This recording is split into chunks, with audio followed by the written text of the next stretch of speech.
NBA All-Star Weekend mas sinubaybayan dahil sa pagsali ng Phil-Am players na sina Dylan Harper at Ron Harper Jr. Balitang Sports, hatid ni Martin Javier.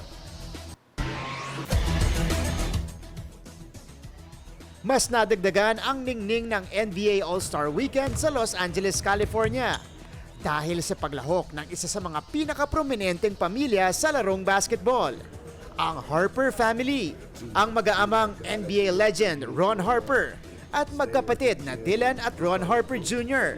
present at aktibo sa All-Star Friday at Saturday. Nagsimula ang kanilang partisipasyon ng maglaro sina Dylan at Ron sa NBA Rising Stars game. Nagtapat ang dalawa sa semifinals na nagtapos sa tapatan ng dalawa. Na-shoot ni Dylan ang game winner habang binabantayan ng kanyang kuya. I mean, I was really focused on him. I was focused on winning the game. But I mean, it's nice to hit the game-winning shot with your brother.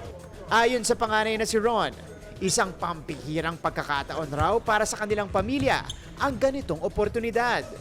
I knew I was going to be here already for the Rising Stars game, so it was just going to be a great opportunity to create some lifelong memories with family.